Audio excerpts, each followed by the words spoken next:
En la Cámara Argentina de la Construcción, en la Escuela de Gestión. Bienvenidos a todos y todas al webinar de aspectos claves en el curado de hormigón. Hoy vamos a estar con Leandro Jacob y con Lucas de la Casa, que nos van a estar hablando un poco del tema. Cualquier consulta que tengan la pueden hacer por el chat mientras están dando la presentación, y si no, al final va a haber un espacio de consultas de 5 o 10 minutos donde también pueden activar micrófonos y consultar. Les diría que para activar micrófono esperen al final, así no interrumpimos la presentación y cualquier cosa al final lo vemos. Si tienen consultas, repito, me quedo en el chat por cualquier cosa. Ahora sí, Leandro y Lucas, les paso la palabra. Bueno, gracias Nahuel. Buenas tardes a todos. Muchas gracias por conectarse a este espacio. Como decía Nahuel, vamos a hablar un rato sobre estos aspectos claves que nosotros consideramos para tener en cuenta en el curado del hormigón. Me presento, mi nombre es Leandro Jacob, soy ingeniero civil y bueno, soy asesor técnico de la empresa Holcim. Y bueno, mi compañero Luca de la Casa también es ingeniero y trabaja también como asesor técnico en Holcim. Vamos a ver, entonces dijimos un poco los temas de esto. Esta va a ser un poco la agenda que vamos a ver. Vamos a estar hablando de definiciones, de qué es el curado del hormigón, algunos conceptos básicos sobre cemento y hormigón y un poco qué influye o cómo influye esta tarea de curado en la hidratación del cemento, en la hidratación del hormigón, y qué provoca cuando esto no pasa, digamos, cuando la tarea de este curado no sucede. Vamos a ver también la importancia que tiene el curado, las patologías que vienen asociadas a la tarea, ¿sí? ¿Cuáles son los tipos de curado que podemos encontrarnos? Y algunos casos reales para charlarlo y, bueno, las consideraciones finales.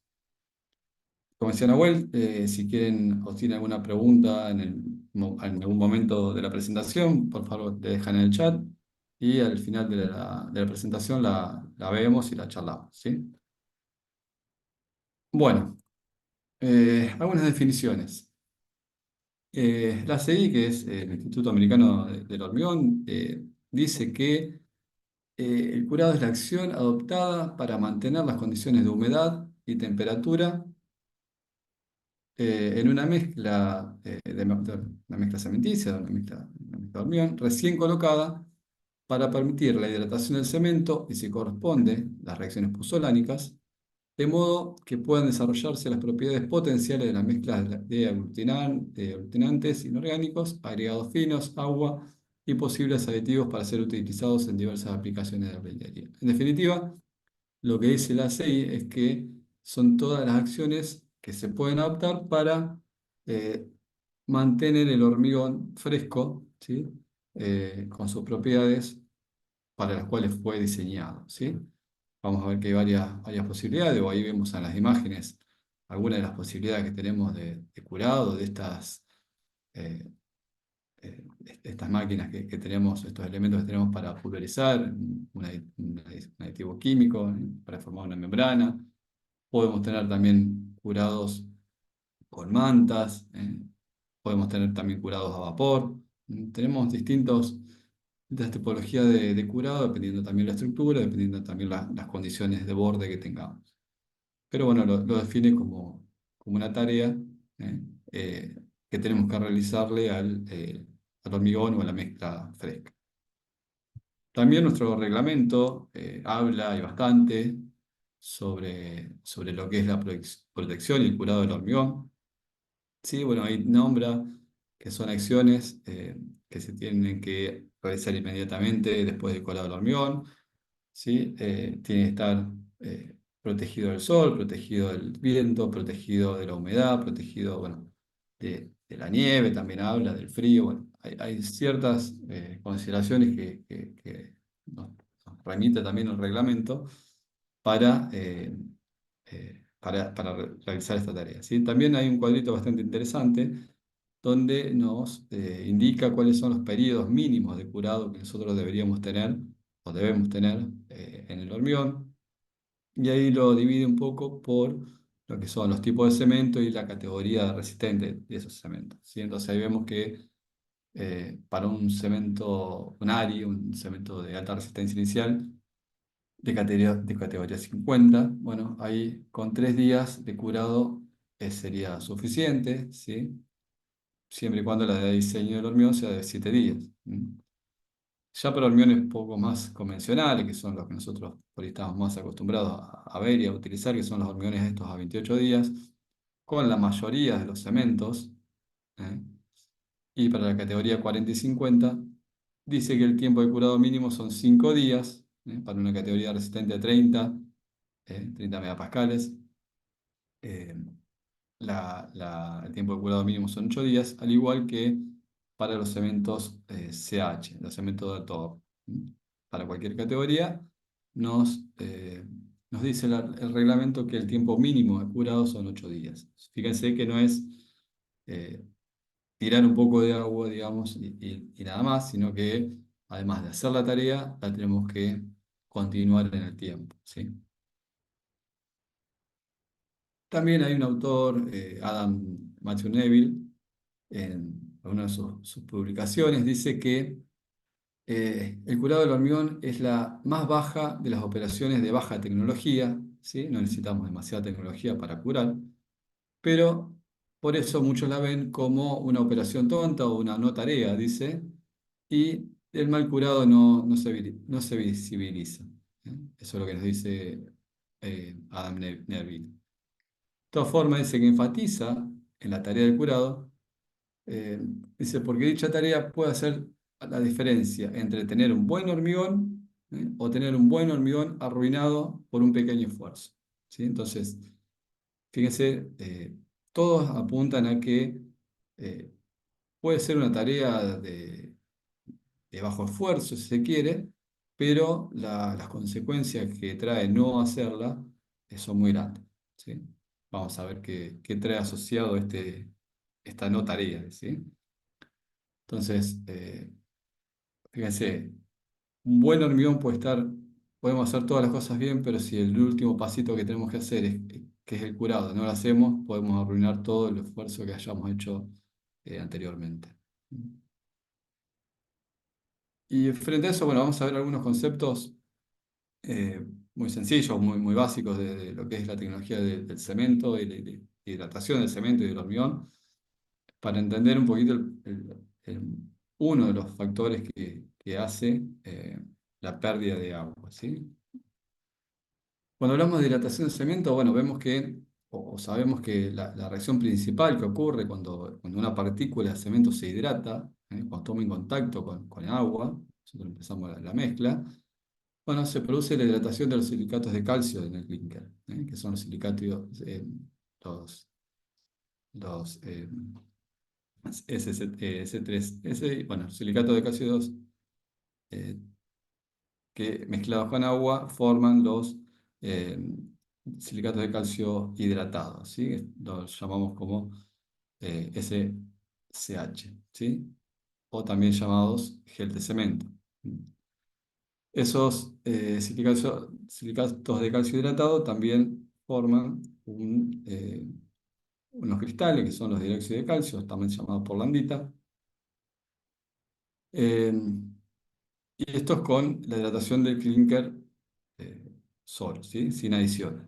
Si nosotros tenemos adiciones, como pueden ser las pozolanas o escorias, estos hidróxidos de calcio reaccionan con los óxidos de las pozolanas o de las escorias, estas adiciones, y también forman silicatos de calcio hidratados, pero bueno, más lento en el tiempo, más alejado en el tiempo. Estas son reacciones más bien inmediatas. Las reacciones que se producen con las adiciones son, o se producen un poquito más alejado en el tiempo. Entonces, por eso, cuando vemos que tenemos cementos más aditivados, digamos, o con más, no aditivados, sino con más adiciones, como vimos recién en el caso de los CH, el tiempo de curado necesita más tiempo, porque estas reacciones se producen un poco más lejos en el tiempo. Entonces, de ahí viene un poco la razón de por qué necesitamos más tiempo de curado con los cementos con más adiciones, digamos, ¿sí? Eh, Ahora, esquemáticamente lo que tenemos son granos de cemento. Bueno, representan granos de cemento, están en una mezcla con agua, ¿sí? Con agregados y agua. Pero acá lo que nos interesa ver es la pasta, ¿sí? Entonces vemos esquemáticamente o esquematizados los granos de cemento y el agua en la mezcla. Y como dijimos, cuando el cemento es un material higroscópico que necesita el agua para poder empezar a reaccionar y formar los compuestos, bueno, cuando empieza a producirse esa reacción, la partícula de cemento se va achicando porque va consumiéndose para formar los productos estos de hidratación que decíamos y se empieza a expandir, ¿sí? Ahí tenemos como las líneas de donde estaba la partícula originalmente, cómo se expande, los límites exteriores que tienen los productos de hidratación. Digamos, eso es muy esquemático. Acá vemos también de otra forma cómo se van generando esos productos de hidratación, cómo van ganando volumen. Y bueno, nosotros deberíamos dosificar una mezcla determinada para que todos los granos de cemento se completen o tengan una hidratación completa. No sirve, no queremos que el grano de cemento no termine de ser hidratado completamente, ¿sí? Si no tendremos otro tipo de problema. Pero bueno, a medida que se va hidratando el cemento, va generando estos productos de hidratación y va ocupando todo el espacio. Estos productos son bueno, los silicatos de calcio hidratado, los poros de gel, hay poros de gel, generamos poros de agua, que bueno, una vez que se seca, digamos, bueno, queda lo que no ha absorbido las partículas de cemento, queda aire, queda hueco, digamos, ¿sí? Cosa que no queremos. Y bueno, un poco sobre lo mismo, nosotros ahí tenemos, habrán escuchado muchas veces, ahora también lo vamos a mencionar, el tema de cuando tenemos hormigones con relaciones agua-cemento altas o bajas relaciones agua-cemento, siempre es preferible usar hormigones o trabajar con hormigones cuya relación agua-cemento sea la más baja posible. Por esta razón, nosotros cuando tenemos hormigones con relaciones agua-cemento alta, las partículas de cemento están más dispersas, digamos, y estos productos de hidratación que se van a generar, bueno, se van a ir generando con el paso del tiempo, ¿sí? Y al cabo de un determinado tiempo, unas determinadas semanas, que son 4 en general, nosotros estamos viendo siempre, la mayoría de las veces, a 28 días en nuestras resistencias, vamos a ver que estos productos de hidratación se generaron, se vincularon, ¿sí? Hasta un cierto punto, ¿no? Como se ven ahí. En cambio, si tenemos una relación de cemento más baja, los productos, las partículas van a estar más juntos y estos productos de hidratación se van a comunicar y se van a conectar mucho más fuertemente. De ahí viene un poco, si bien es muy esquemático, pero se ve bien representado cómo trabajan y cómo funciona la, la hidratación del cemento dentro de un entorno donde tenemos altas o bajas relaciones agua-cemento, ¿sí? Como decía recién, bueno, esto se ha influenciado en un parámetro que son las resistencias, ¿sí? Mientras mayor sea la relación agua-cemento, menor van a ser nuestras resistencias, ¿sí? Y al revés, obviamente, mientras menores sean las relaciones agua-cemento, mayores resistencias vamos a tener. Lo que podemos decir también es que una relación agua-cemento mínima con la que podemos trabajar anda alrededor del 0,3, que es una relación agua-cemento que nosotros necesitamos para hidratar a todas las partículas estas de cemento que estábamos hablando, ¿sí? Cuando nosotros trabajamos con hormigones, pocas veces nos manejamos con estos límites, siempre estamos más bien en 0,45, 0,55, ¿sí? Este es un entorno donde nosotros trabajamos habitualmente. ¿Por qué? Porque, bueno, una parte va a ser para hidratar a todas las partículas de cemento y la otra parte va a ser para darle trabajabilidad al hormigón, ¿sí? Nosotros vamos a poder ir con relaciones de cemento más bajas cuando, bueno, trabajemos con aditivos, ¿sí? Pero bueno, lo que hay que saber es que no nos podemos ir con una relación de 0,2 porque bueno, nos va a faltar agua para hidratar a todas las partículas del cemento. Bueno, también otra de las contras que tiene es un mayor volumen y cantidad de poros, cuando tenemos una relación agua-cemento más alta. Lo mismo pasa, pero a la inversa, en la permeabilidad. Digamos, una reacción agua-cemento muy alta, logramos una permeabilidad muy alta. ¿Eh? ¿Sí? ¿Por qué? Porque los volúmenes y los tamaños de poros son más grandes, ¿sí? Cosa que no queremos. Y hasta por acá quería llegar, entonces nosotros esquematizando esto que está acá, lo podemos esquematizar de esta forma, donde vemos el agua en los poros de gel. Dice que el agua en esos pequeñísimos poros, que son muy pequeños, menores a 10 nanómetros, está en un estado de cuasi sólidos y debido a la fuerte interacción entre sus moléculas con las paredes de los poros, de los cristales, desarrollan tensiones internas, ¿sí? Están ahí en un equilibrio inestable, ¿sí? Pero están en equilibrio. Frente a cualquier acción externa que puede llegar a pasar, que ahora vamos a ver cuáles son, ese equilibrio, bueno, deja de estar justamente en equilibrio y pasa a alterarlo, y pueden liberarse esas moléculas de agua que hay en esos poros, ¿sí?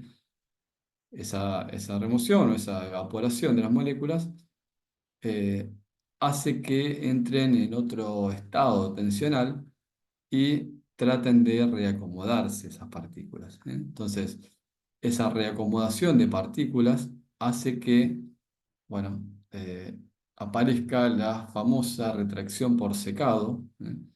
Que fíjense, del volumen inicial que tenía pasa a este otro estado de equilibrio, siempre las partículas buscan equilibrarse y bueno, lo hacen en consecuencia de otras cosas, ¿sí?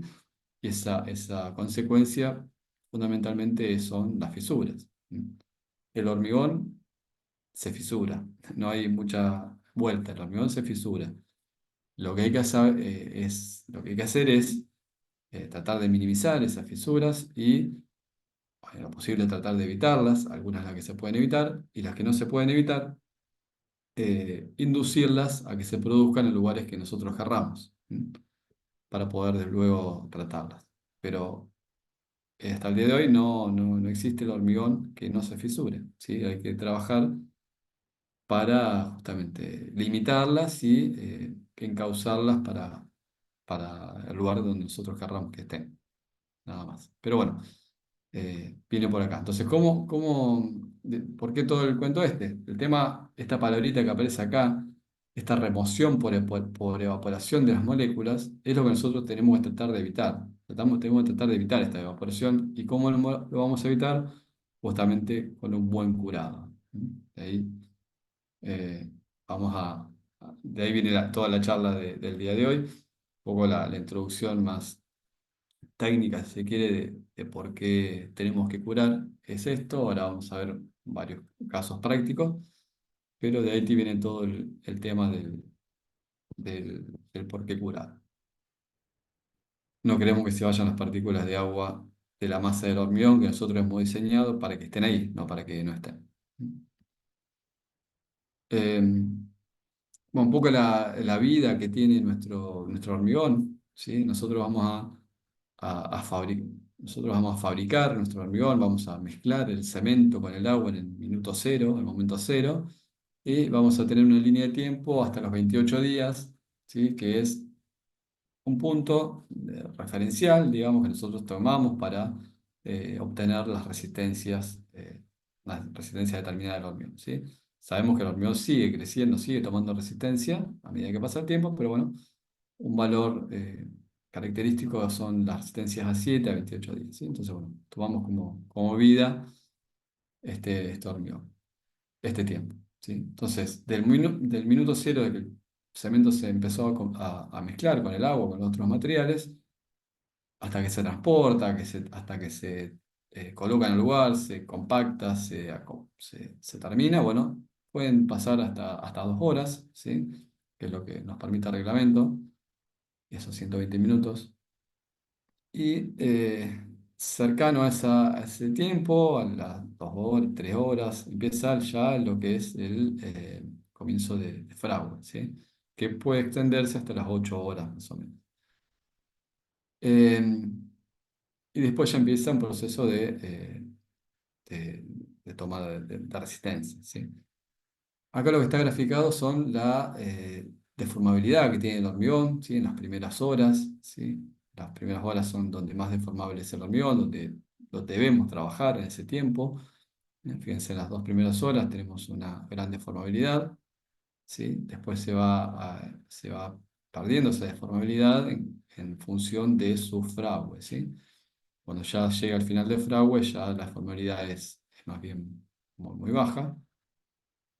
Y al contrario, pasa con lo que es la resistencia y su módulo de elasticidad. El módulo de elasticidad empieza a tomar relevancia hasta el primer día, ya el segundo día es casi constante su módulo de elasticidad. Y la resistencia, bueno, tiene esta forma típica de tomar resistencia, dependiendo, a ver, de los tipos de hormigón, de los tipos de cemento, de aditivos que se usen, etcétera. Pero bueno, una curva característica podemos decir que a 28 días tenemos el 100% de la resistencia, sabiendo que después toma más, pero supongamos un 100% de resistencia a los 28 días, para lo cual está diseñado. A los 7 días un 85% más o menos, ¿sí? Y va tomando esa curvatura. ¿Cuándo vamos a tener que curar nosotros dentro de toda esa vida que tiene nuestro hormigón? Bueno, lo que vamos a ir diciendo durante toda esta hora es que se debe curar apenas se pueda, lo más temprano que se pueda. ¿Mm? Dependiendo del método de curado que vamos a ver, vamos a poder hacerlo más temprano o un poquito más tarde, pero lo recomendable es siempre apenas se terminen las tareas de colocación comenzar con el curado. Y fíjense que se extiende hasta los 7 días por lo menos, ¿sí? Más o menos como estaba de acuerdo a lo que nos decía el reglamento. Entonces, no es una tarea que se hace en un solo momento, sino que se tiene que continuar durante el tiempo. Esto vamos a ver dependiendo el método de curado que tengamos, ¿sí?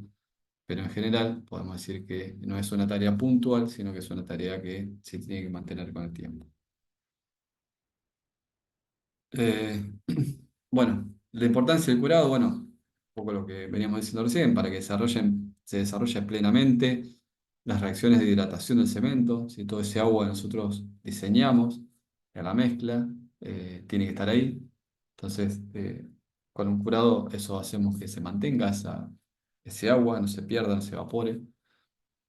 También para evitar la aparición de distintas patologías, como las más comunes son las fisuras, que pueden ser las fisuras por retracción plástica, por secado, fisuras térmicas, y también para evitar daños prematuros por exposición a temperaturas bajo cero.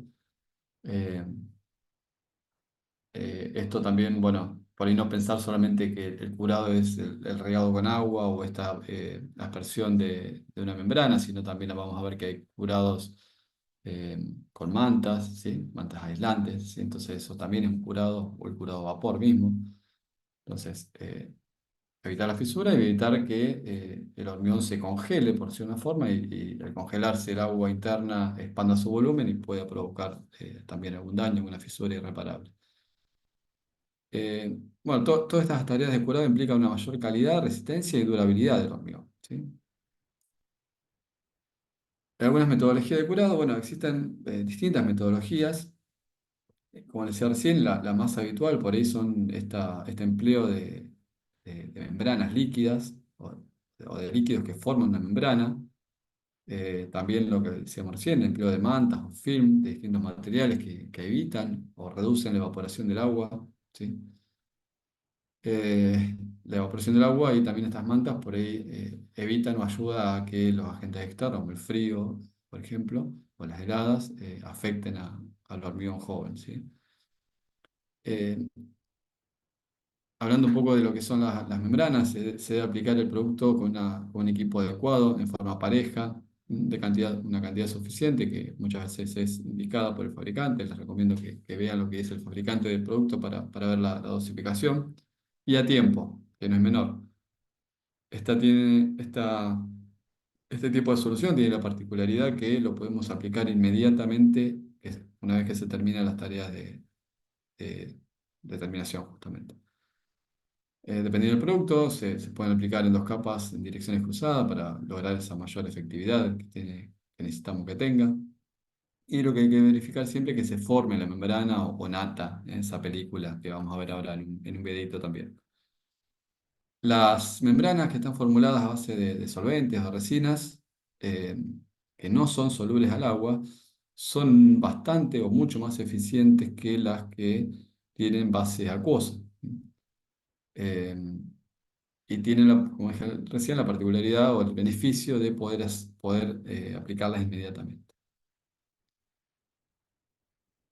Bueno, acá algunas evaluaciones de los efectos de un mal curado en probeta. Vamos acá en la primera barra, vemos que son probetas curadas bajo agua. Vamos a tener esa como el 100% de efectividad, 100% de resistencia relativa, digamos. Supongamos que las que están curadas bajo agua dan un 100% de resistencia, ¿sí? Y tomamos esa como referencia. Bueno, las, hablando de probetas, ¿no? Las probetas que han sido curadas con polietileno y arena, bueno, han tenido una evolución del un 5% menos, decíamos, a un 95%, está bien. Fíjense, las dos peores son las que por ahí más habitualmente vemos en obras, donde están desprotegidos a la sombra o desprotegidos al sol, logran entre un 75 y un 80% de resistencia, o sea, mucha pérdida de resistencia por el no curado. Las que están con polietileno, por ahí le ponemos una bolsa, pero la dejamos al sol, bueno, están ahí en el orden del casi 90%.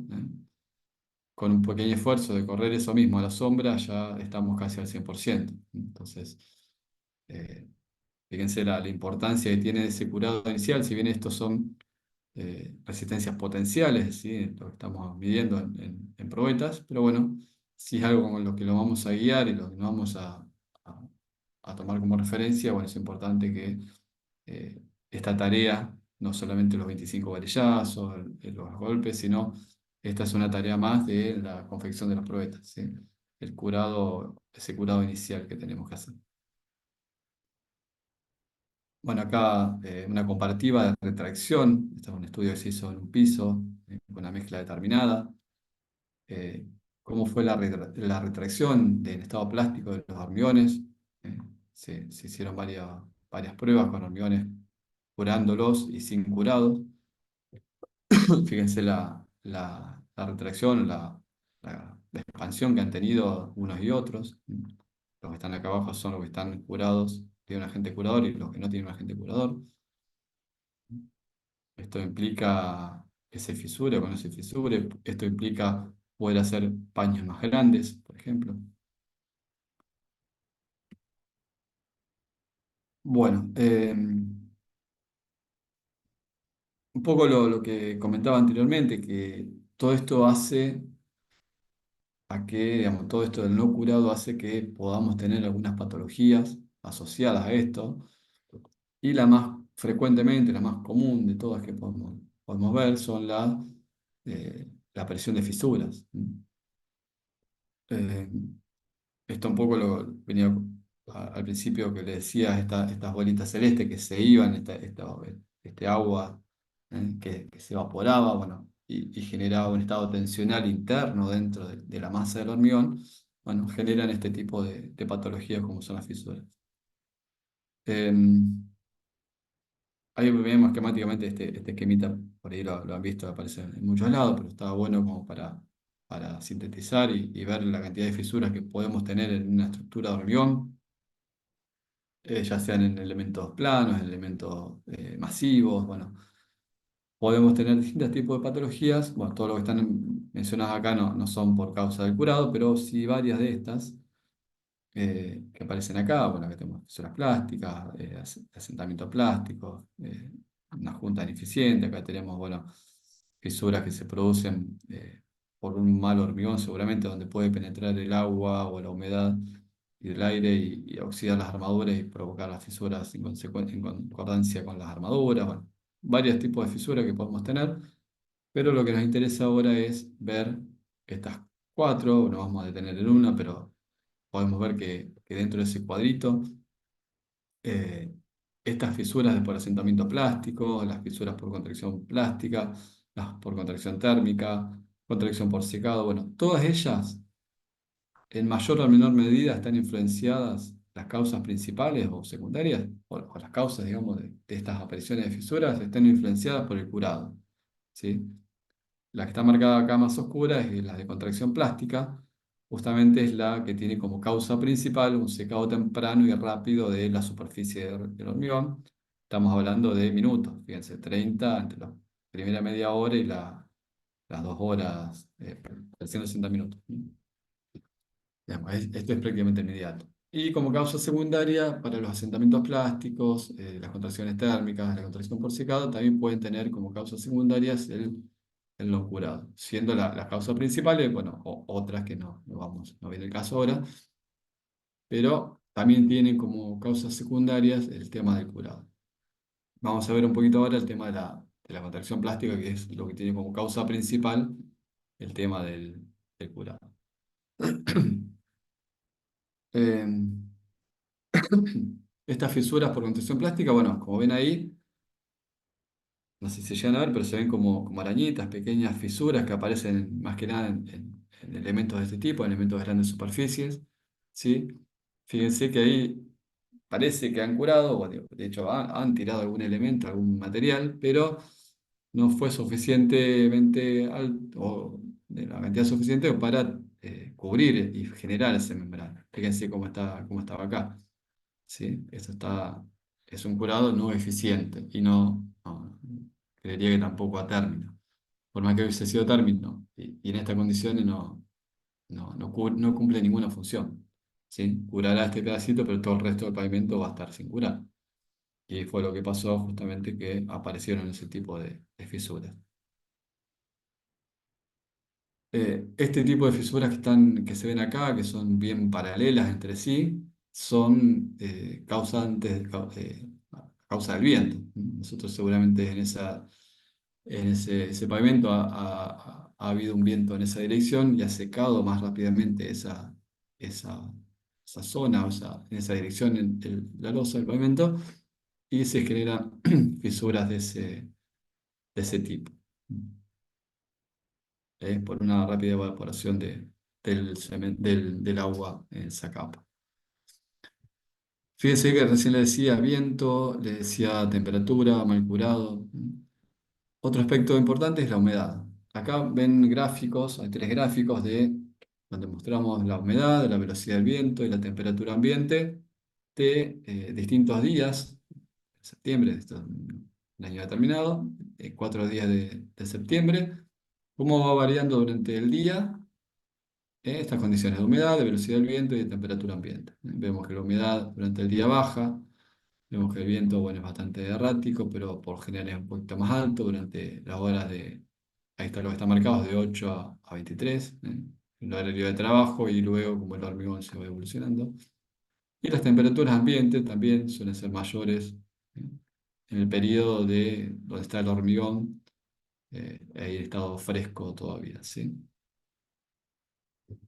Y acá lo que le quería mostrar, la colación de esto es estos nomogramas, nomogramas de Menzel se llaman, donde estiman la velocidad de evaporación de la superficie de hormigón. Y acá nos muestra, al final del camino, nos proporciona una tasa de evaporación. Lo que nos dice la bibliografía es que si esa tasa de evaporación es mayor a 1 kilo por metro cuadrado por hora, existe un riesgo alto de fisuración plástica, ¿sí?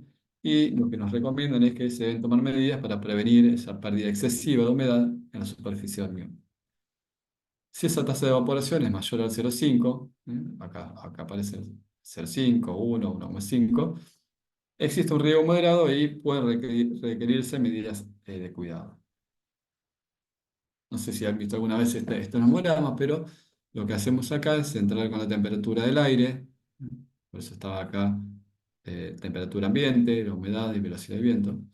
Entonces entramos en la temperatura del aire, vemos la humedad relativa del aire con la temperatura del hormigón, la velocidad del viento, entrando con estos parámetros, vemos la tasa de evaporación que tiene el hormigón. Fíjense que en un mismo día pasamos de tener una tasa de 0,6, que ya teníamos que tener cuidado o prestar atención, a valores mayores a 1 a la 1 de la tarde. Entonces, a lo que quiero ir con esto es que las condiciones de borde son muy importantes, no solo en distintos días, sino en el mismo día.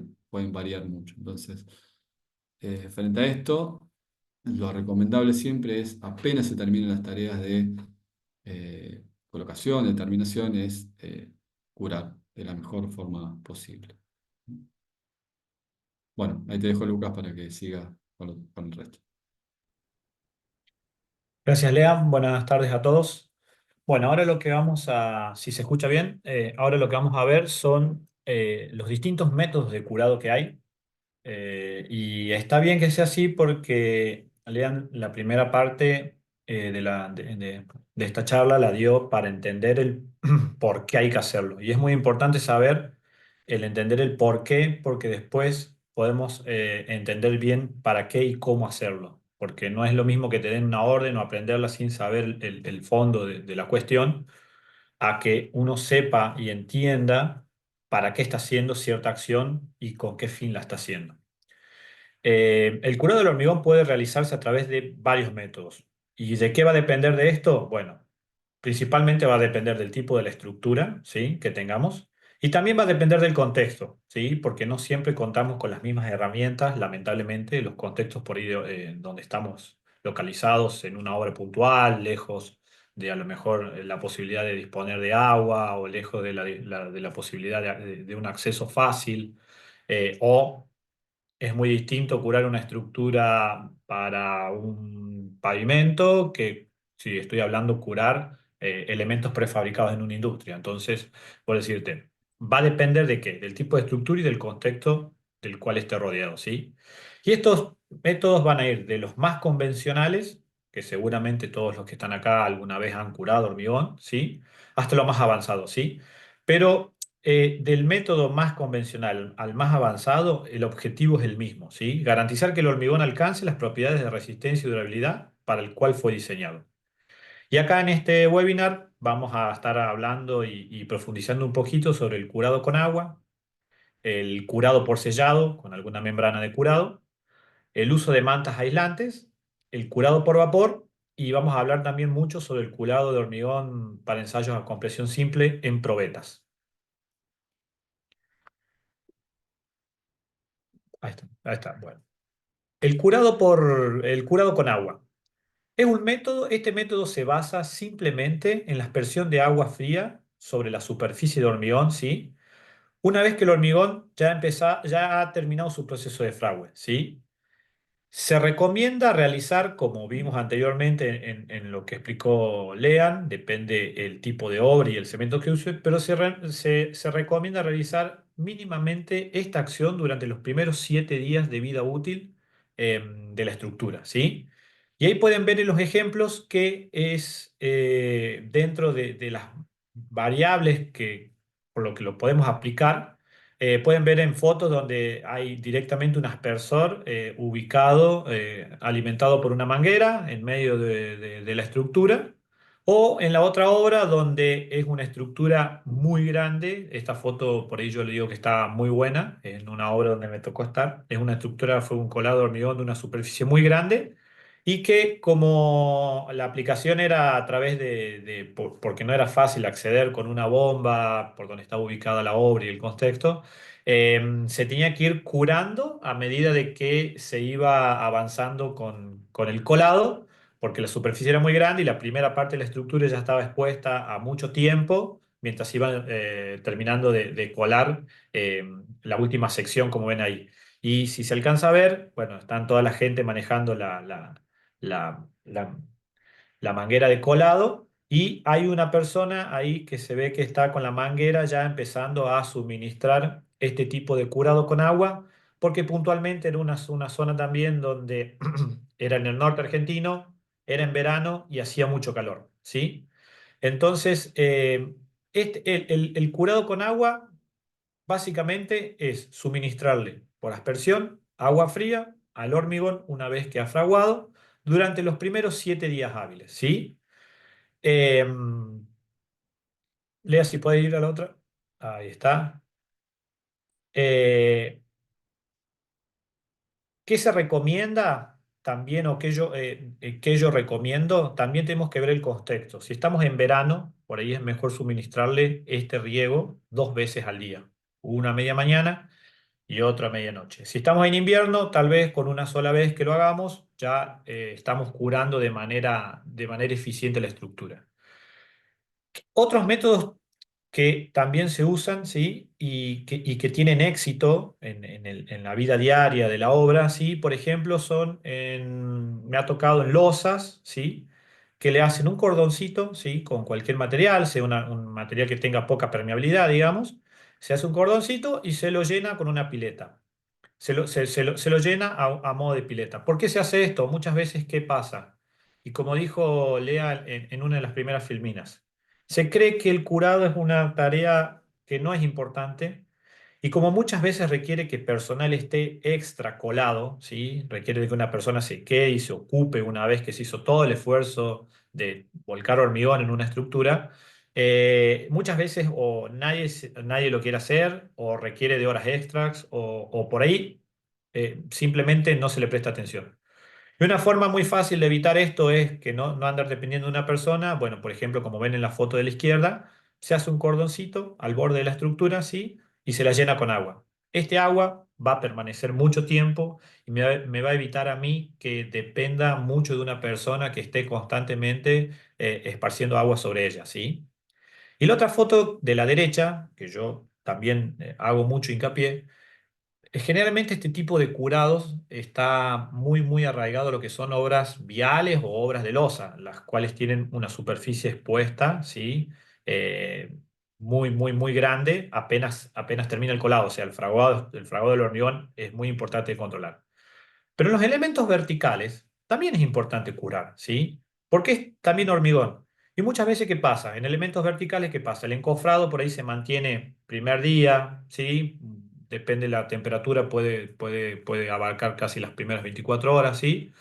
Pero como al estar protegido con el encofrado, muchas veces se saca el encofrado, ¿sí? Y no se le hace un curado posterior. Y eso es hormigón, y ese es un hormigón que necesita todavía tener el proceso de hidratación para poder evolucionar en su resistencia o en sus características correctamente.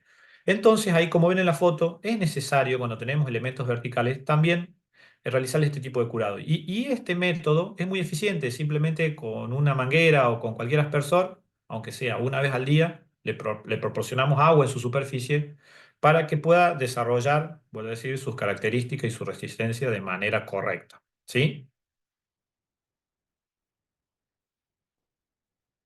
Ahora nos vamos a lo que es el método de curado por sellado, ¿sí? El método de curado por sellado se basa en aplicar algún compuesto líquido, en realidad alguna membrana química que puede ser líquida, sobre el hormigón, ¿sí? Estos compuestos de curado y sellado del hormigón pueden tener inclusive algunos beneficios adicionales para proteger la superficie después de que se concluya el proceso de curado, ¿sí? Pueden aportar algunas propiedades o algunos beneficios extras, ¿sí? Aparte de curar el hormigón, ¿sí? Y generalmente dejan una superficie con un brillo intenso, ¿sí? Y como ven en las fotos ahí, hay 3 fotos muy, muy, muy buenas y muy significativas, ¿sí? Es importante verificar en este tipo de proceso de curado, ¿sí? Que el producto a utilizar sea efectivo, ¿sí? ¿Y cómo puedo hacer eso? Bueno, todos los productos tienen una cartilla técnica, ¿sí? Donde ahí podemos ver todas las características, ¿sí? Tanto de uso, tanto de condiciones, tanto de propiedades químicas hasta inclusive, muy importante, la densidad que debemos echar por metro cuadrado, ¿sí? Este tipo de curado se usa mucho en las obras viales, es muy, muy, muy utilizado en las obras viales. ¿Y por qué? Porque es muy práctico y como dijo Lea, no, es un método de curado que lo podemos aplicar apenas colamos, ¿sí? Entonces, en practicidad y en productividad en obra, Es muy bueno, es muy utilizado y tiene mucha eficiencia. ¿Cuándo tiene mucha eficiencia? Cuando lo aplicamos correctamente. Yo creo que vean ahí en esas fotos que están en pantalla que para este tipo de aplicación se hace falta de un equipo, ¿sí? No solamente tengo que comprar el insumo, la membrana de curado, sino hace falta también un equipo, ¿sí? Y que al poseer o tener una característica un poco más brilloso, algunos tienen un color un poco más blanquecinos, nosotros podemos ver y verificar si estamos utilizando de manera correcta y estamos abarcando toda la superficie. Y es muy importante en este tipo, a ver si podés ir a la otra, es muy importante en este tipo de curado que nosotros veamos en nuestra cartilla técnica cuál es la dosis que nos recomienda por metro cuadrado el productor, ¿sí? Quien nos provee el producto. Y nosotros hacer un cálculo básico. ¿Cómo saber eso? Bueno, yo puedo tener tantos litros y a mi superficie la puedo medianamente, si no tengo una cinta, nada, pero generalmente hay en obra, la puedo dividir en sectores con metros cuadrados ya contabilizados y puedo saber cuánto producto debo echar en ese metro cuadrado, ¿sí? Generalmente las mochilas tienen un tipo de medidor, y si no tiene un tipo de medidor es fácil dividirla en cuatro y ir viendo medianamente cuánto producto yo voy echando por metro cuadrado en esta división que hago de la superficie, ¿sí? Y básicamente también hay que tener en cuenta lo siguiente. Es común que para aplicar este tipo de producto se vaya y se compre cualquier mochila para fumigar. Y estas mochilas no son muy eficientes en el sentido de que se obturan muy fácil, ¿sí? Se obturan muy fácil. Es un producto que es muy agresivo, ¿sí? Y necesitamos que la boquilla de nuestro difusor esté libre para que pueda regar y hacer una lluvia homogénea y no queden manchas por un lado con el producto y por el otro lado no.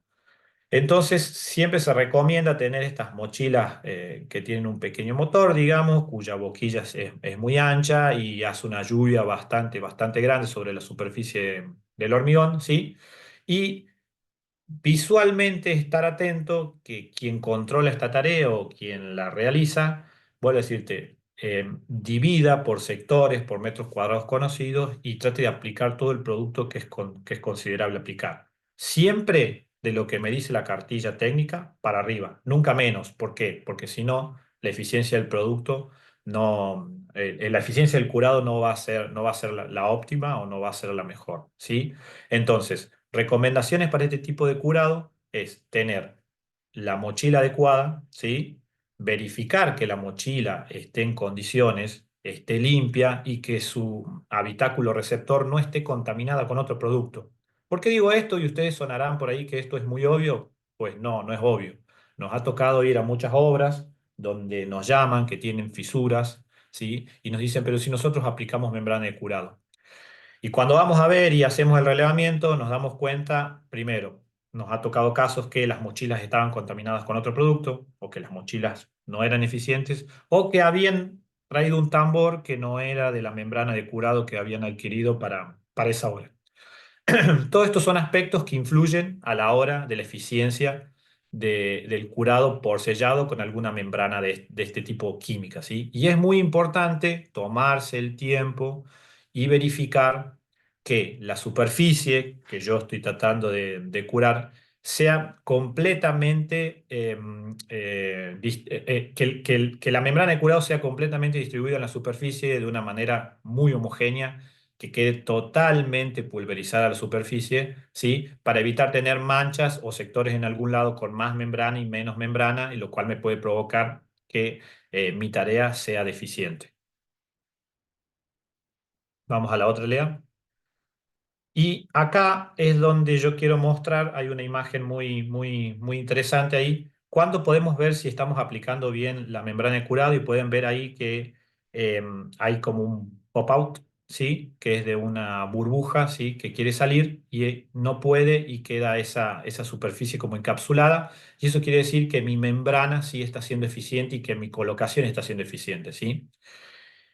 Y los próximos videos son también para dar un poco un pantallazo de cómo podemos evaluar, porque en este mundo del curado por membrana, ¿sí? Hay distintos tipos de- de productos químicos, algunos son base solvente, con resinas, otros son base acuosas, y como dijo Lea, los que son base solvente a resinas mostraron tener una mayor efectividad, ¿sí? A la hora de aplicar que sus competidores.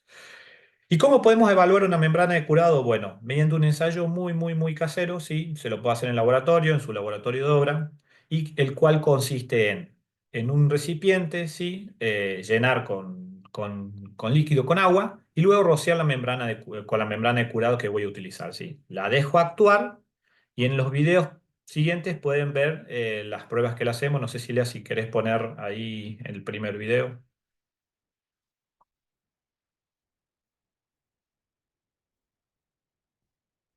No sé si podés, creo que lo podés agrandar, a ver si a pantalla completa, para que vean.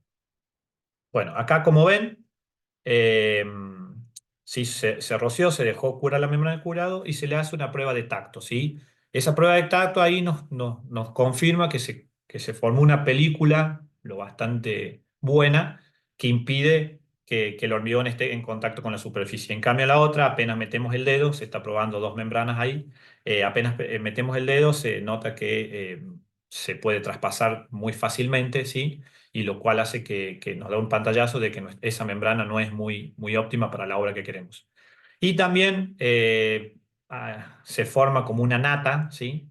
La cual se puede remover ahí tranquilamente con el dedo y es una película bastante, bastante definida. En cambio, cuando la membrana no es consistente o no es buena, queremos tratar de levantar esta nata y pasa lo que pasa en el video. Se arrastra, se rompe y quedamos con los dedos en el aire. Con esta prueba nosotros podemos ver y podemos analizar cuál membrana sirve, cuál no, cuál es más eficiente, cuál, no sirve, cuál es más óptima para la obra que nosotros queremos, o si hay algún problema en el cual nosotros dudamos del producto. Este es un buen ensayo para ver y evaluar la calidad del mismo. ¿Sí? Perdón que hable mucho del método de curado con membranas, porque es como lo más popular, lo que más se ve en obra, lo más práctico y si lo aplicamos bien, lo más eficiente. Ahora vamos a hablar un poco, ¿sí? Del método de curado con mantas aislantes, ¿sí? Y ahí, como ven en las fotos, este método se basa en colocar sobre el hormigón mantas aislantes. ¿Para qué hacemos esto? ¿Sí? Eh, lo hacemos con el fin de mantener una temperatura y un nivel de humedad constante durante todo el periodo de curado. ¿Sí? Generalmente este tipo de curado se da en ambientes muy fríos, ¿sí? Donde los climas bajos son perjudiciales, sobre todo en las primeras horas del hormigón, de su vida de fraguado, porque ralentizan mucho y también traen otros aspectos como el congelamiento y deshielo y pueden provocar que el hormigón que nosotros hayamos puesto en obra sea deficiente y ni siquiera llegue a tener las resistencias que nosotros queremos. Entonces, este método de las mantas aislantes consiste básicamente en colar el hormigón y protegerlo con una manta, con el fin último de esto es mantener una temperatura y una humedad constante durante todo el proceso de curado del hormigón. Y sirve para cualquier tipo de estructuras. Yo acá muchas veces lo veo en la parte vial, como en la primera foto de la izquierda, pero fíjense en las otras dos obras también, donde se usan mantas, una columna, bueno, un edificio en general en la foto del medio. En cualquier obra que desee implementarlo, lo puedo hacer. Tengo que tener en cuenta que la calidad del producto, ¿sí? Las especificaciones técnicas que me da el proveedor del producto, el proveedor, ¿sí? No es lo mismo una manta técnica para pavimentos que para obras de arquitectura, ¿sí? En el mercado podemos encontrar muchísima variedad de este tipo de aislantes, ¿sí? Lo bueno es aplicarlo bien apenas finaliza el fragüe y durante los primeros 7 días. ¿Por qué durante los primeros 7 días? Porque generalmente este tipo de curado se da en condiciones muy adversas y es donde más cuidado tenemos que tener a la hora de proteger nuestro hormigón, para que desarrolle sobre todo las resistencias, ¿sí?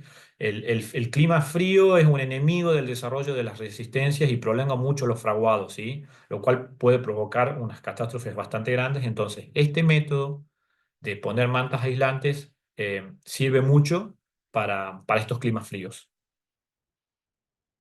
Vamos a la otra, Lea. Y ahora vamos a hablar del método de curado de mantas, pero no tan aislante, ¿sí? Este método puedo asegurar que lo ha visto más de una persona acá en este webinar y se basa en colocar una geomembrana, ¿sí? Para proteger al hormigón, ¿sí? Generalmente lo vemos en losas o en pavimentos, en obras donde la superficie expuesta del hormigón es muy grande, ¿sí? ¿Qué quiero lograr yo con esto? Bueno, garantizar un correcto curado con el calor propio del hormigón y la humedad, ¿sí? Y protegerlo sobre todo del sol y del viento, ¿sí? El sol y el viento, como explicó Lea en el nomograma, son dos factores que influyen en realidad la temperatura ambiente y la velocidad del viento, son dos factores que influyen mucho sobre todo en lo que cuando queremos evitar fisuración plástica, ¿sí? Entonces, este tipo de curado, ¿sí? Es muy, muy, muy útil en zonas, por ejemplo, donde los vientos son muy fuertes, qué sé yo, el sur de Córdoba, cercanos a la cordillera. Encima, sobre todo, son vientos hasta secos, donde la humedad relativa del ambiente es bastante baja, bastante baja. Entonces, este método a nosotros nos aporta, ¿sí? La seguridad de que protegemos al hormigón del sol, ¿sí? Y del viento y generan una mini, una micro película entre la manta y la superficie del hormigón, donde el propio calor y la humedad hacen que se vaya hidratando y el hormigón tenga agua, ¿sí? Generalmente este tipo de curado es muy de corto plazo, o sea, generalmente lo hacemos en 24 horas, máximo 48, ¿sí? Y después corresponde sacarlo y empezar a aportarle hidratación de otra manera, sea regándolo, ¿sí? O mediante algún otro proceso. Pero este tipo de curado a nosotros nos permite durante la vida, durante las horas más frágiles del hormigón, garantizar una correcta hidratación, ¿sí? Y que no se pierda humedad por abrasión del viento o del sol, ¿sí? Vamos a la otra, Lea. Bueno, el método de curado por vapor. Como vimos al principio y estuvimos explicando en este webinar, hay diferentes tipos de curado y va a depender de qué tipo de estructura tengamos y de qué contexto, ¿sí? El curado a vapor del hormigón es un proceso utilizado para acelerar la hidratación y el endurecimiento de la misma pasta cementicia, ¿sí? Se utiliza principalmente cuando se requiere una acumulación acelerada de resistencia, o sea, yo quiero lograr una resistencia inicial alta, muy temprana, ¿sí? Y el hormigón necesita calor adicional para una hidratación adecuada. O sea, básicamente también es un método que me da mucho valor en climas fríos. Es especialmente útil en la fabricación de unidades de hormigón prefabricados y pretensados, donde la clave está en conseguir resistencias iniciales altas para poder permitir la rápida remoción del encofrado y de la pieza del ciclo productivo. Entonces, el curado a vapor, no digo que sea únicamente para esto, pero generalmente lo vamos a ver en la industria de los prefabricados y de los pretensados. ¿Qué se quiere lograr con esto? Y ahí está como la curva, una curva medianamente básica que se sigue con el curado a vapor.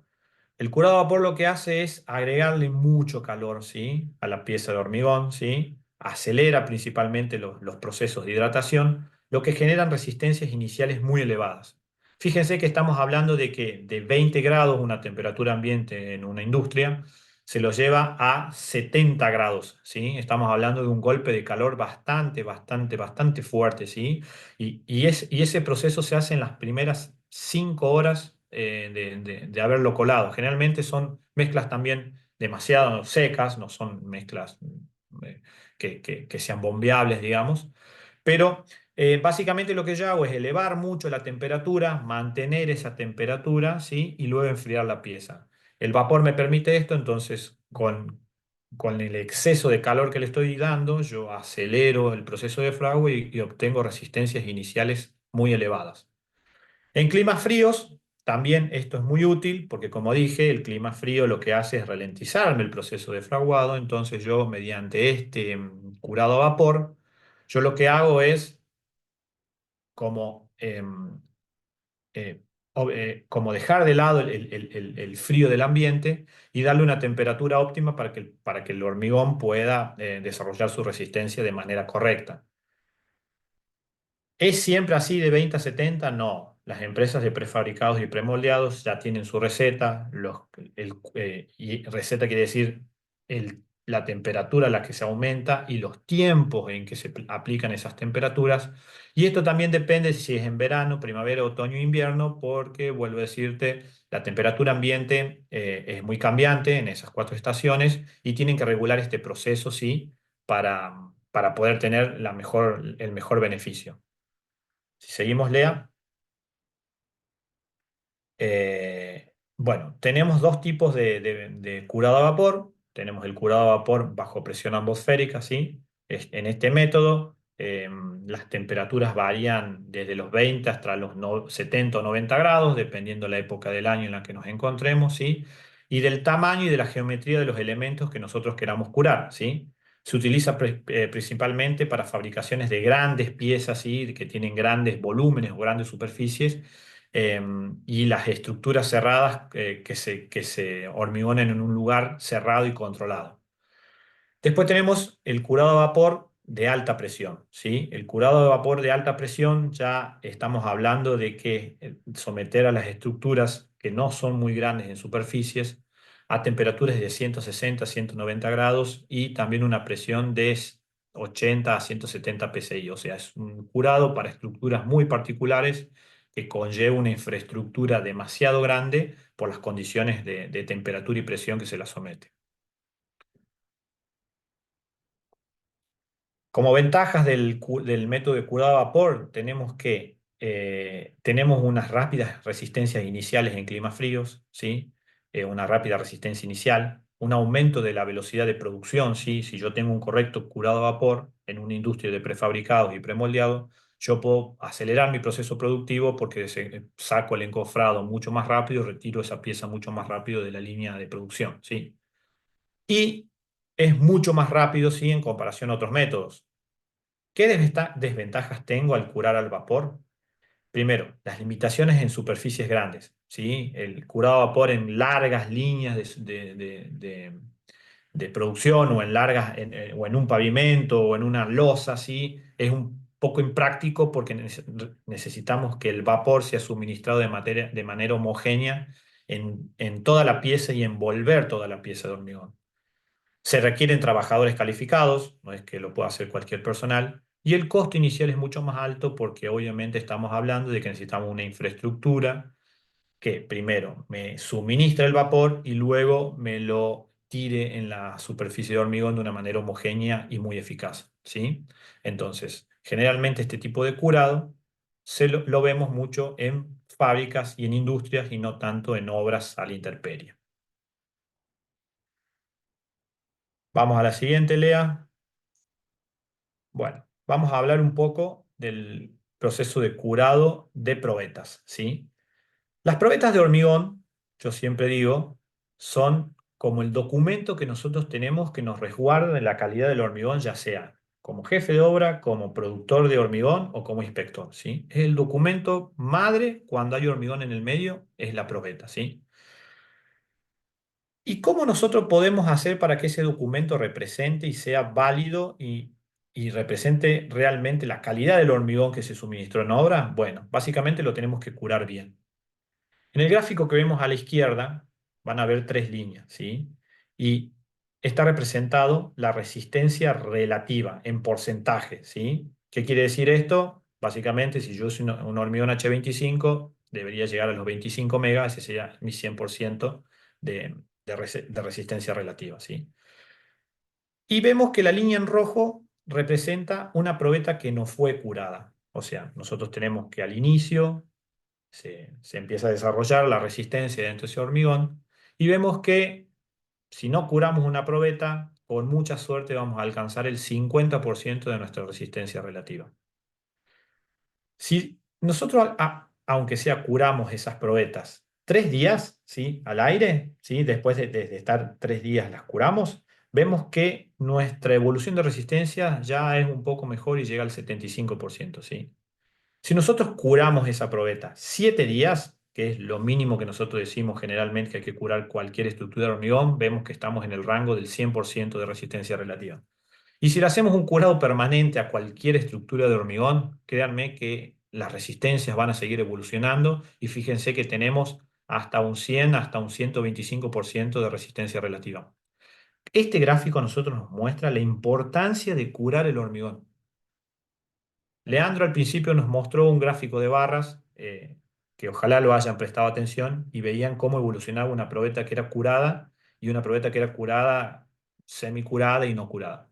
Cualquier estructura de hormigón, las probetas tienen hormigón, chicos, y cualquier estructura de hormigón que nosotros le suministremos bien el curado, van a llegar a buenas resistencias. Si nosotros no le prestamos atención al curado, probablemente estemos en la línea roja y eso quiere decir que estemos alcanzando un 50% del potencial de nuestro hormigón, del hormigón que nosotros compramos, suministramos o pretendemos que una estructura tenga, ¿sí? Acá vemos realmente la importancia de esta tarea.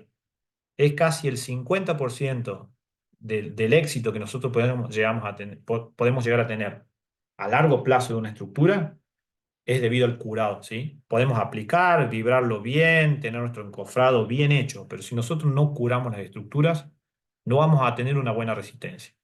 Y en las imágenes que tenemos ahí a nuestra derecha, para nosotros realmente evaluar y tener como un buen documento de obra una probeta, ¿qué necesitamos? Moldearla bien, seguir el proceso normativo, tener los moldes, tener la varilla, hacerlo de la manera adecuada. Pero inmediatamente nosotros también debemos que, y hay algo que por ahí no se menciona mucho, a esas probetas, ¿sí? Las debemos, exactamente. Ahí está, la norma de la IRAN 15.034 y 15.024. A nosotros esas probetas las debemos protegerle esa superficie que queda expuesta, ya sea mediante un film, mediante algo, protegerlas. ¿Para qué? Para que no se deshidraten, para que no pierdan humedad por ahí, ¿sí? Debemos protegerlas las primeras 24 horas. Luego las podemos llevar a una cámara de curado. La filmina que sigue, Lea, ahí está. Acá lo que dijo un compañero estaba muy bien. La norma IRAN 15.024 y 15.034 habla sobre el curado de probetas, ¿sí? El curado inicial de las probetas, ¿sí? Después del llenado, los moldes deben ser colocados en una superficie lisa, rígida, libre de vibraciones y perturbaciones que perjudiquen al hormigón, ¿sí?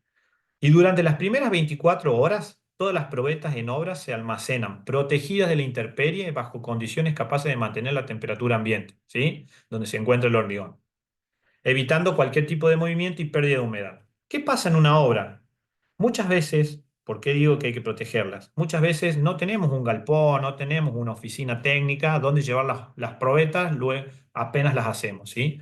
Entonces, es muy importante tener, aunque sea con algo muy precario como una bolsa y una cinta elástica, protegemos la superficie de las probetas y tratemos de ponerlas resguardadas del sol si estamos en verano, ¿sí?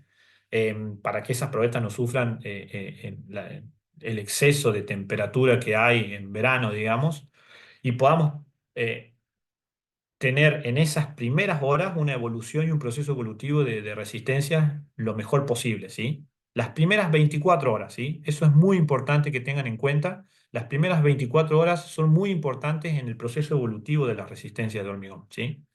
Bueno, luego de las primeras 24 horas se saca el molde, ¿sí? Se identifican las probetas, eso es muy importante, si bien no es el fin, no es el, el- el- el fin del curso, pero se identifican para saber qué tipo de hormigón, qué fecha y a qué día se deben romper, ¿sí? Se identifican, ¿sí? Se firman y se almacenan en una cámara de curado. Y a mí me da mucha gracia muchas veces cuando llegamos a una obra y nos dicen, no, una cámara de curado, nosotros no tenemos, esta es una obra muy chica, esta es una obra muy precaria, ¿no? Fíjense la foto de la que está representada hoy, es una pileta pelo pincho, chicos. Tener una cámara de curado es indispensable para poder contar con la probeta como documentación de obra, ¿sí?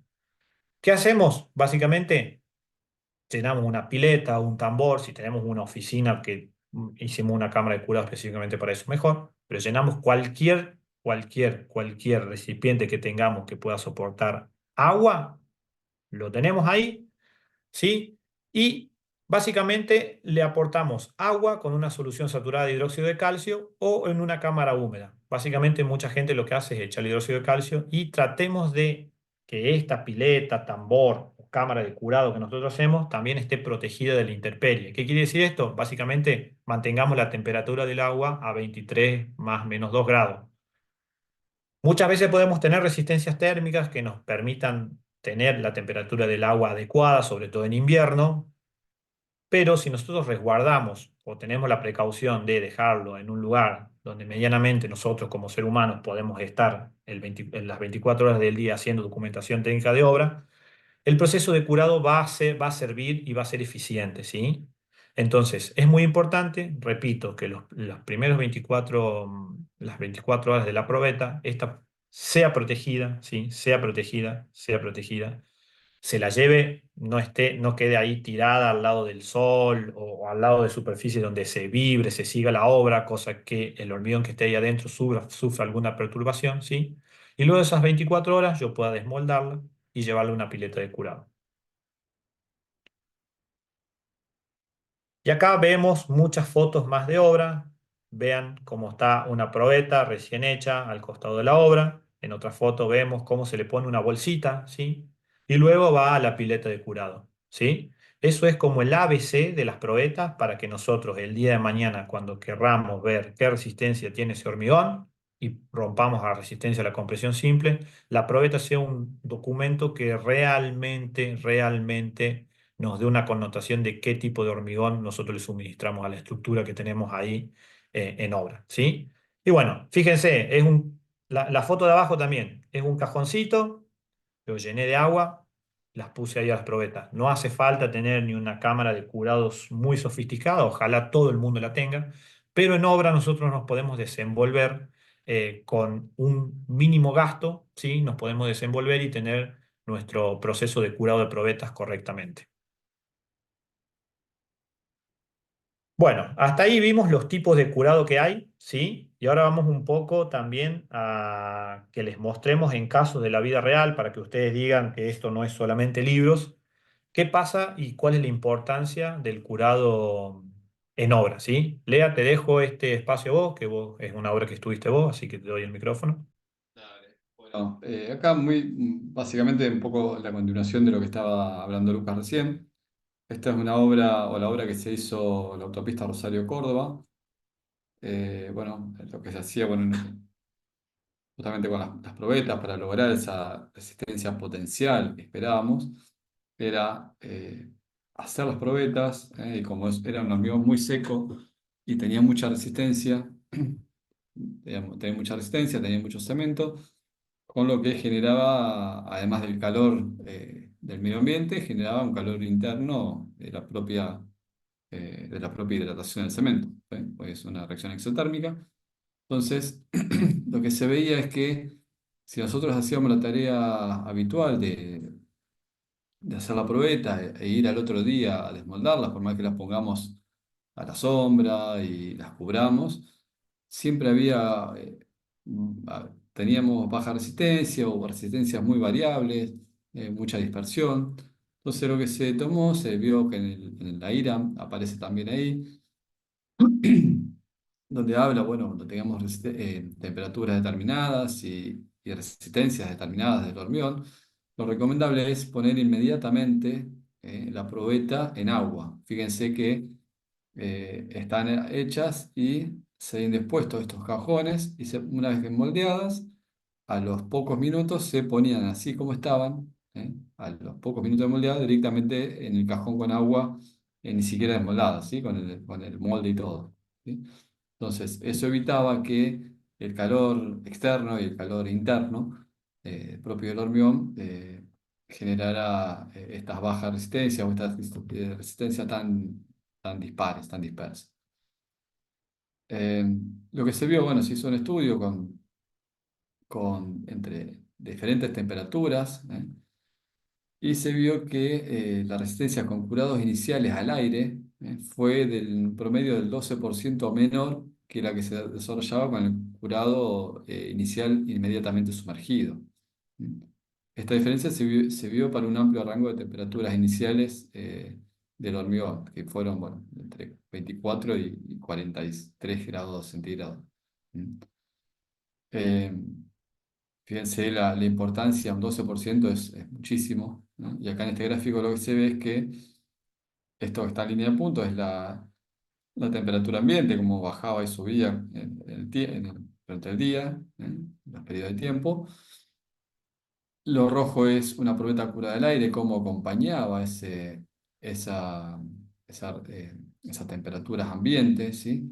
Y estas temperaturas, o esta línea en azul, son las temperaturas medidas con los hormigones, digamos, las probetas puestas en agua inmediatamente y cómo se ve muy atenuados esos cambios de temperatura. Bueno, es un poco esto lo que buscamos para mantener una determinada resistencia y fundamentalmente también para atenuar las variabilidades que había entre una probeta y otra. Como decía Luca recién, esto es un documento fundamental, es nuestra carta para decir cuál es la resistencia que tenemos ahí en la estructura. Entonces, bueno, es algo importante como una tarea más dentro del probeteo, del moldeo, bueno, es esa tarea de curado. Bueno, esto es importante ver cuando tenemos condiciones extremas, por ahí de temperaturas, ambientes y sumado a que tengamos hormigones de alta resistencia, bueno, hacer esta tarea que es muy sencilla,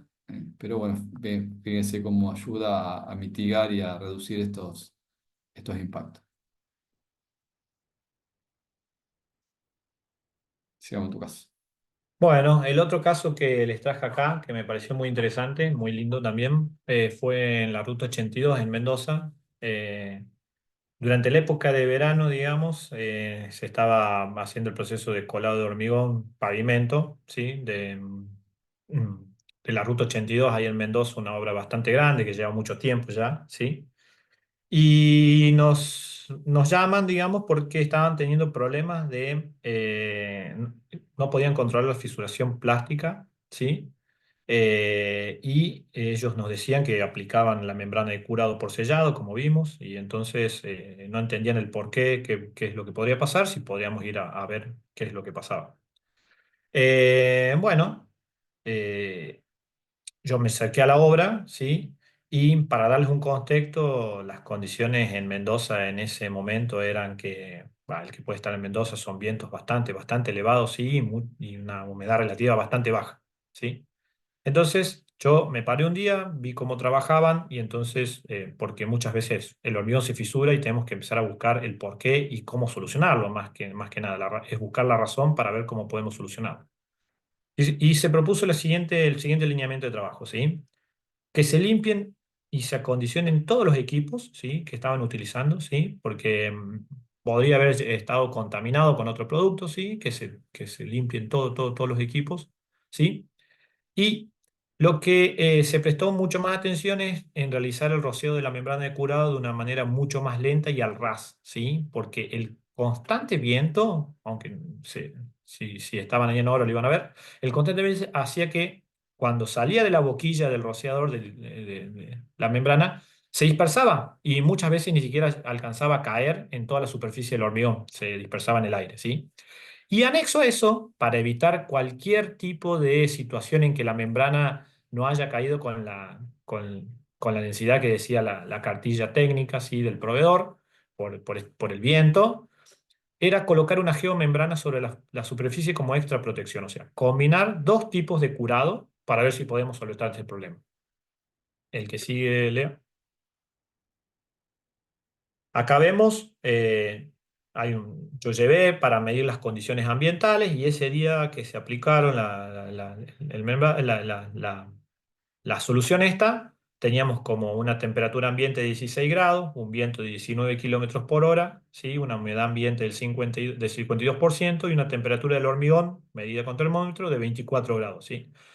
Entonces nos daba que una tasa de evaporación de 0,8. Si ustedes recuerdan, Lea dijo que por arriba de 0,5 ya tenemos un riesgo de fisuración plástica bastante pronunciado. Si nos acercamos a 1, el riesgo de fisuración que existe es bastante grave, ¿sí? Hay que realmente tomar medidas. Acá estábamos en ese día en 0,8. Así que lo que se hizo en la otra, vemos las imágenes. Y bueno, como pueden ver, se limpió el equipo, se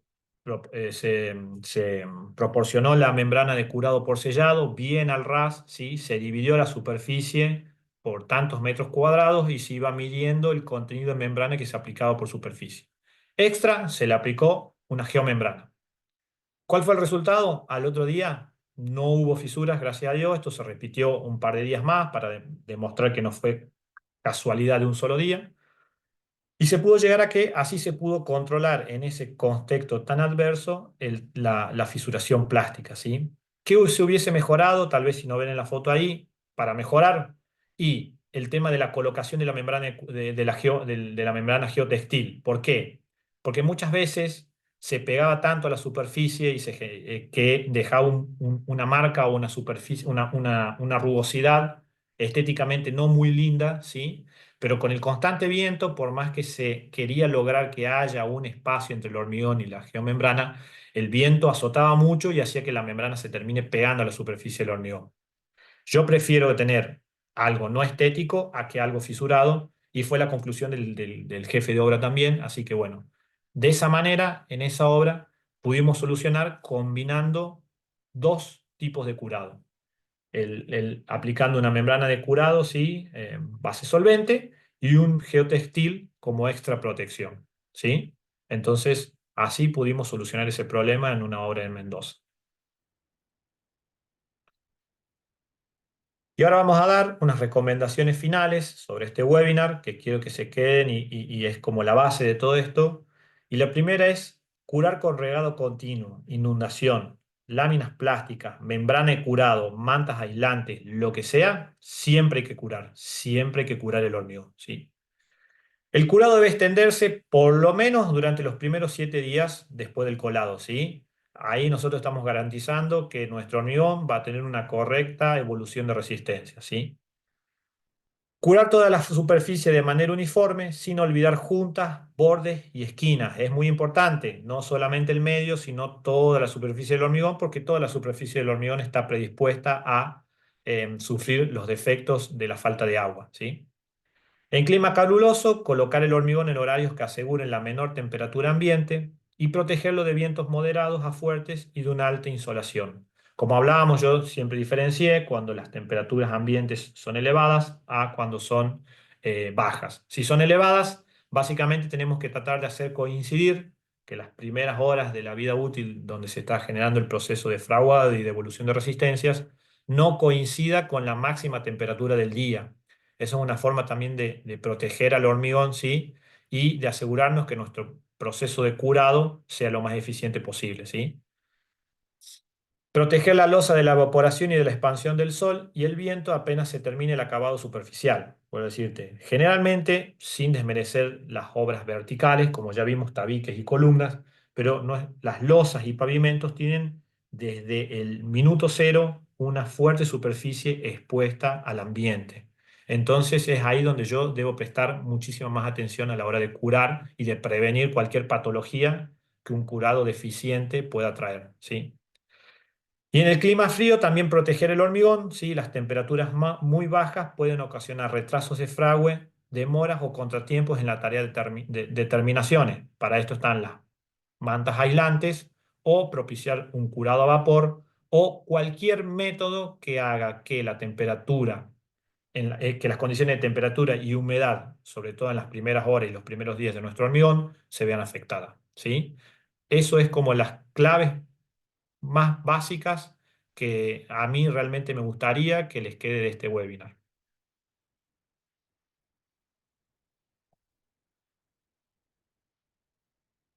Bueno, ahí tienen un poco, nosotros somos parte del Centro de Desarrollo e Innovación, ahí tienen un QR y también un correo, que cualquier consulta técnica, generalmente cuando consumen cualquier producto de la cartilla Holcim, nosotros estamos predispuestos a escuchar llegarnos y solucionar, ¿sí? Así que eso fue todo. No sé si Lea, vos querés agregar algo. No, Lucas. De mi parte, de vuelta agradecer el que se hayan conectado, espero que les haya servido y si tienen alguna consulta, bueno, no sé si en el chat hay algo que hayan preguntado, si no, bueno, abrimos el micrófono y los escuchamos.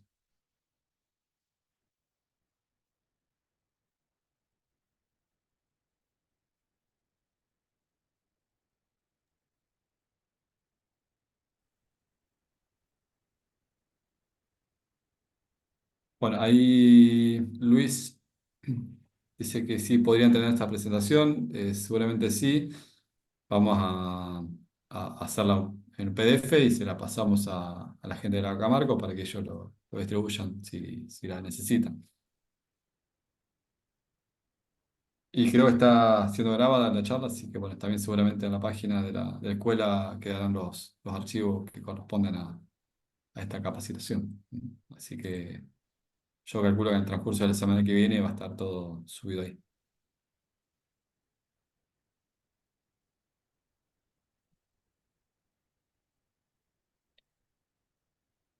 Ahí sigo leyendo, van pasando. ¿El Centro de Innovación tiene algún curso de capacitación para lanzar un producto al mercado?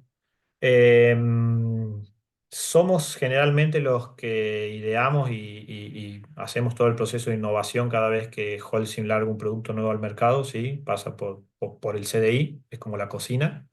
Pero si tenemos como un curso de un paso a paso, no, eso no lo hemos hecho todavía, Denise. No sé si a eso se refiere tu pregunta, pero no, no, de eso todavía no tenemos hecho como algo así como un webinar.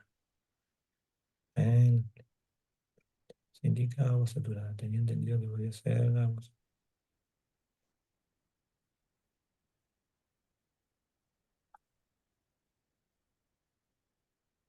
No sé, Lea, vos seguís leyendo ahí Sí, porque yo. ahí Adrián dice que en las piletas de curado se indica agua saturada, sí, agua saturada de hidróxido de calcio. Eh, bueno, sí, es eso, así como lo que usted dice, es agua saturada en el hidróxido de calcio, lo mismo. Eh, Así que sí, es eso mismo. Lo que Lucas dijo, creo, saturada en hidróxido de calcio, cal, básicamente. Bueno, respecto acá estoy leyendo otra que dice que si armo un sistema de riego sobre un hormigón al cual le he colocado previamente una membrana de curado solvente, sí. ¿Por qué? Volvemos a lo mismo. Muchas veces si no tenés la capacidad visualmente de ver si aplicaste la membrana de curado en toda la superficie, puede ser que a lo mejor te quedó un espacio sin o con menos de lo que dice la cartilla técnica. Aplicarle un riego preventivo es muy bueno, sí. Es como un doble curado. Lo que sí deberías ver de que la membrana ya se haya generado la película, porque si colocas la membrana solvente y al mismo tiempo haces un regado, lo que vas a provocar es que esa membrana se disuelva en agua y probablemente escurra para algún lado si tiene alguna pendiente del hormigón y vuelve a decirte, ahí la membrana quedaría sin función porque no está sobre la superficie del hormigón. Eso tendrías que tener cuidado. Sí, ahí justamente Rubén dice, buenas tardes, acá usamos productos de antisol para proteger y evitar fisuras, ¿sí? Bueno, justamente son estos productos químicos, lo que sí en el mercado hay, no sé si lo dijimos o no, pero esos dos videitos que nosotros mostramos, lo que se mostraba es un curador base solvente y el otro era un curador base acuosa, ¿sí? Esos son los dos productos más generales que hay en el mercado. Lo que más recomendamos siempre es el uso de los antisoles base solventes, ¿sí? Son mucho más eficientes, si bien son más caros, es cierto, pero son mucho más eficientes y ya que con una sola aplicación, bien puesta, bien colocada, bien formada la membrana, ya nos aseguramos el correcto curado, mientras que las que son base solvente, por lo general, se necesitan más de dos o tres o cuatro aplicaciones para generar esa membrana. Entonces, a la larga termina saliendo lo mismo una que otra. Pero bueno, eso es importante saberlo para no solamente mirar el precio del producto, sino las cantidades que vamos a necesitar para lograr un buen curado y un curado efectivo. En el caso de pileta de curado, la temperatura del agua, ¿cuál debería ser? 23 más menos 2 grados es lo ideal, digamos. Generalmente vienen cuplas térmicas para mantener el tipo de temperatura en las piletas, sí, pero eso sería lo que dice la norma. Esa es la temperatura. Ahí Gustavo dice curado con agua, luego que ha fraguado. Sí, bueno, un poco la contra que tiene el curado con agua es este, que nosotros vamos a tener que esperar un poco que endurezca el hormigón, porque si nosotros colocamos el agua enseguida, tanto si lo inundamos, si le hacemos por riego, corremos el riesgo que se nos marque la superficie. Entonces, por ahí la contra que tenemos con este tipo de curado es ese. Eh, de vuelta, no es que todavía no vendemos membrana o sí, pero bueno, no es que sea la mejor solución es esta de la membrana de curado, que la podemos aplicar inmediatamente luego de las terminaciones de la tarea. Los otros son eficientes, cierto, pero corremos por ahí el riesgo, si tenemos condiciones muy adversas, de tener que esperar un tiempito que el hormigón tome resistencia inicial, perdón, resistencia un poco superficial, para que no se nos marque tanto la superficie, ¿no? Ahí está buena la interacción que se está dando en el chat porque también se están contestando y está bien, digamos, hay una persona que pregunta a Mario que sí, para los premoldeados el método más eficiente sería el curado a vapor porque es el que te permite, como dijo Ariel también, eh, acelerar el proceso productivo, ¿sí? Es un método que es muy eficiente en ese tipo de industria. Eh, Sí, es importante, acá nos avisa Ariel y tiene razón, es importante revisar la norma para clarificar las condiciones que debe cumplir el agua de curado. Hay una norma un sector de la norma IRAM habla sobre cuáles deberían ser las condiciones que tiene que cumplir el agua específicamente para eso. ¿El superfluidificante podría cumplir el curado? No, no es para eso. El superfluidificante se usa para otra cosa. Y justamente lo que hace el super es reducir la cantidad de agua del hormigón o hacerlo más trabajable. Pero no va por el curado. Son o es otra cosa. Ah, bueno, Eh, ahí lo habéis contestado también.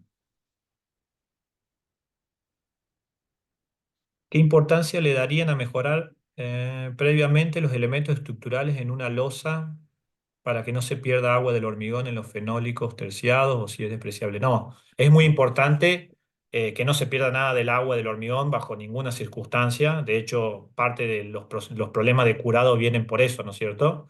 Y no es que no es despreciable porque uno hace una dosificación con una relación agua-cemento determinada y si se pierde agua ya no estamos cumpliendo y no sería el hormigón que nosotros pretendemos que esté en la obra. ¿Y cuáles son los aspectos previos que debería tener cualquier encofrado? Y impermeabilizar antes de colar el hormigón, tratar de impermeabilizar lo mayor posible, digamos, ya sea poniendo una barrera, una geomembrana muchas veces abajo, o si nuestro encofrado ya está muy deteriorado, lo ideal sería cambiarlos o impermeabilizarlos con alguna sustancia química que los haga impermeables, digamos. Pero no, hay que tener muchísimo cuidado con la pérdida de agua que hay ahí, porque básicamente transforma nuestro hormigón en otro, le cambia la relación agua-cemento. Sí, una cosa más muy importante lo que menciona Luca, y también eh, nosotros hablamos de una patología que son las fisuras. Acá lo que provoca son otro tipo de patologías que es, por ejemplo, un empolvamiento en la superficie, un desgaste.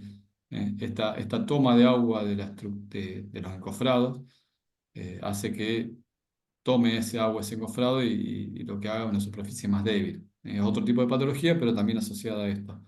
Y el curado, como dice Luca, es poner algún agente que impide esa absorción, y también, como medida extra, es en tiempos calurosos, es regar todo el sistema, encofrado y armaduras para bajar la temperatura, porque también es un método, un medio de pérdida de agua. Entonces, además de la impermeabilización de los encofrados, un regado con agua para bajar las temperaturas en caso de calor, ¿no?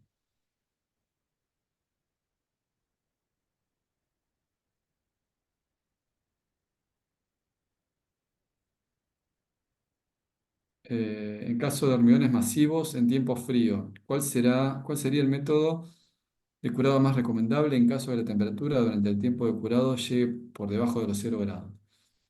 Bueno, lo que tiene el hormigón masivo es que genera mucha temperatura en la propia masa, como dijimos, la hidratación del cemento genera calor, entonces, bueno, vos tenés ya calor ahí propiamente por la hidratación del cemento.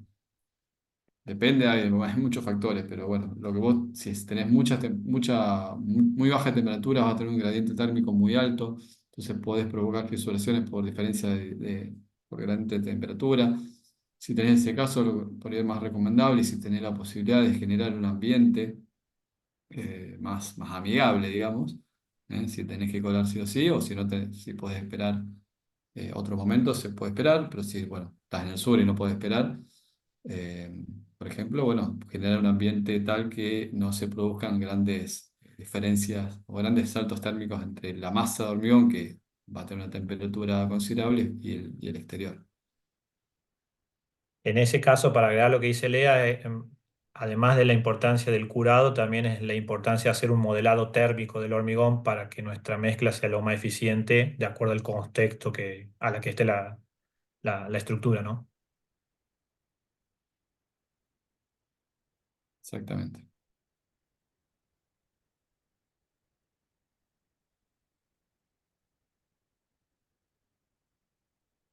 Bueno, ahí creo que llegamos al final de las consultas. Gracias por la interacción, la verdad que estuvo bueno. Así que, de mi parte, gracias. No sé si tienen más consultas, si no, si se les ocurre alguna consulta más o si quieren profundizar algo más puntual, bueno, están nuestros contactos. eh, y bueno, nos podemos seguir por correo, no hay ningún tipo de problema. Quedamos con las puertas abiertas para eso. Bueno, de mi parte, muchas gracias. Gracias, Luca, por tu parte también. Y gracias a la gente de la Camarco por hacernos partícipes de esta jornada.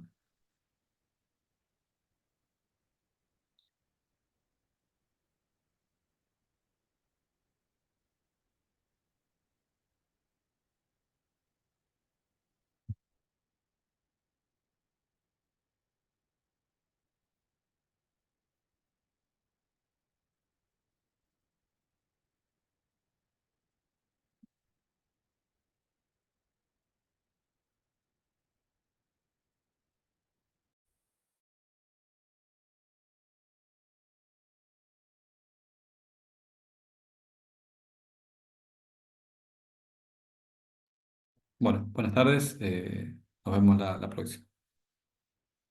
Chao, hasta luego.